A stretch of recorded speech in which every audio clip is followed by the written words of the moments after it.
to talk about the multiplexer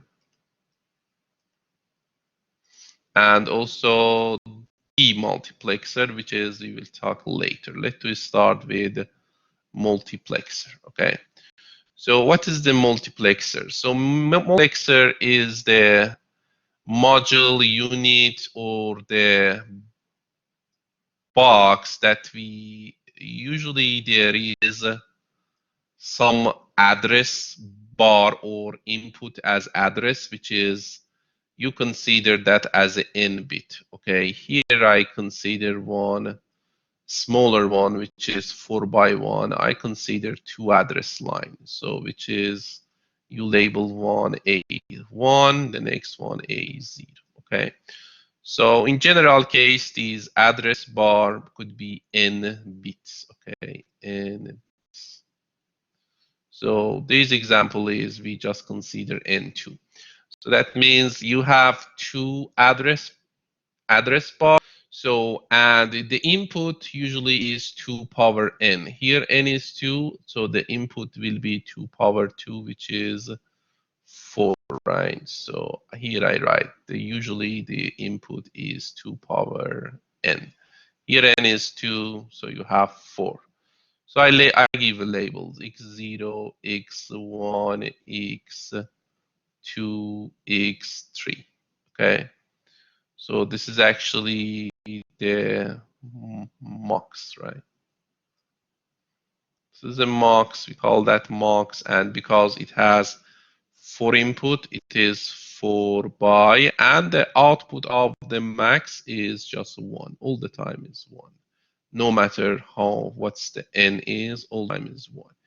So depend on the address that you put here, it's connect one of these 4 inputs to the output.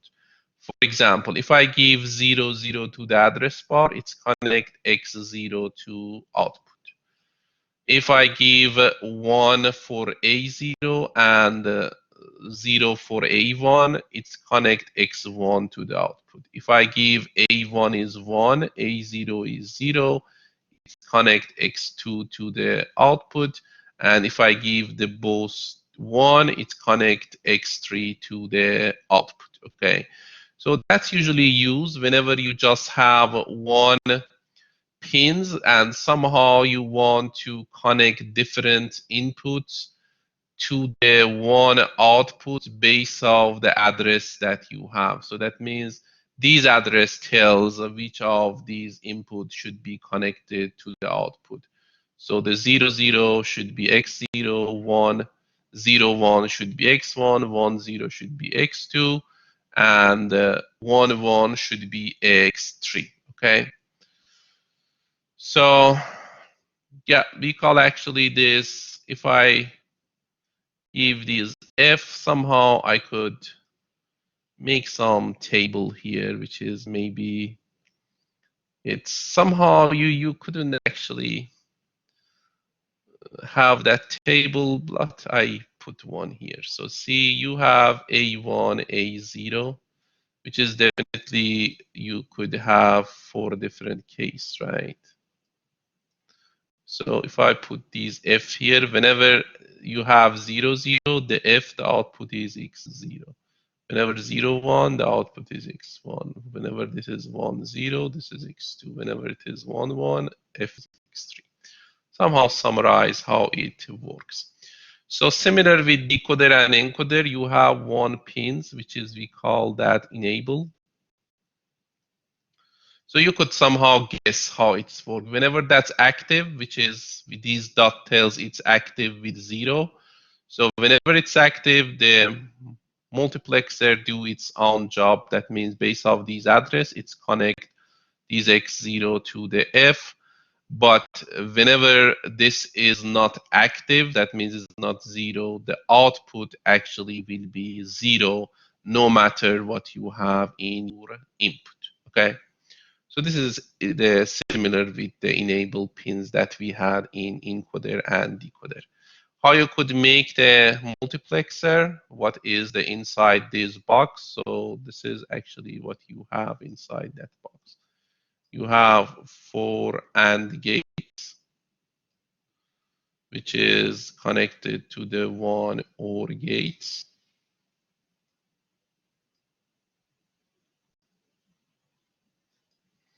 And you have 4 inputs.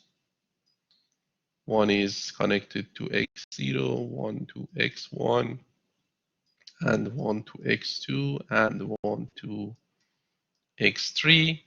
So then you have these inputs, which is, this is A, this is its prime. Actually, this is A1. And you have similar things for A0. You take the NOT and connect. So see the connection, how we connect these to these 4 AND. So the X0, see, yeah, we have actually another pin for enable, right?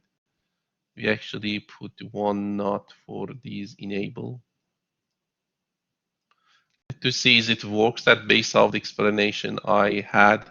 So whenever enable is 0, the NOT is 1. It's connected to the 1 to any of these AND gates. So that means it has no effect of the output of this whenever that's 0, which is means it's do its own job. Whenever that's not active, which is not active with the 1, so if this is 1, the NOT of the 1 is 0, and is connected to each of these AND gates, right? So that means you will have one of the inputs for these AND will be 0. In the AND, if 1 is 0, definitely output is 0. You will have 4, 0 here, and or 4, 0, you have 0. So that means whenever this is not active, no matter what you have here, the output is 0. Whenever it is 1, somehow the multiplexer actually do its own job, okay? So see about the connection for these x0, where we have these connection. So for x0, you actually have a x0 prime and a 0 prime, okay? For this, for x1, you have a1 prime, you have one connection here, and the next connection is here. So for the next, you have 2. So that means you should have one connection here and one connection for NOT. And for the X3, you have connection here and here. If you want to remember this connection for enable, it's connect for all of these. And for this, when it's connect to the x0, whenever both is 0, 0 means prime. So that means it's connect to a1 prime, az prime. When should be x1? It should be actually 1, 0. So for that reason, the a1 should be prime 0 and a0 should be connection. How about x2? It's connect to, this should be 1. That's what you have the connection for a1. And this should be 0, which should be prime. And x3 is connected whenever both is 1. So that means both should be connected to a1 or a0. Okay, this is just a way to remember what should be the circuit. Just I test one of them and finish today's hours class. So based on what I mentioned, if I give here, if I give 1 and 1, you tell me what, and here again is 0. I enable that, which is 0, and give 2, 1. So based off the function of the mux, you tell me which of these 4 should be connected to the output whenever A0 and A1 both is 1. Type on chat box. Whenever the both is 1, which of these 4 should be connected? X3, definitely X3. So let's see if it works or not. So definitely enable is 0, this is 1, so that means 1 input for these and is 1. Let's check the other inputs. Whenever this is 1, right? Whenever this is 1, so definitely you have, this is 1, this is 1, and this is x3. So that means each of these and is the and with 4 inputs, right? One input is x3, one input is a1, one input is a3, and one is these enabled, right? So that means enable is 0, you have 1, and here you have 1 and 1. So that means you have first input is 1, next is 1, next is 1, and the next one is x3.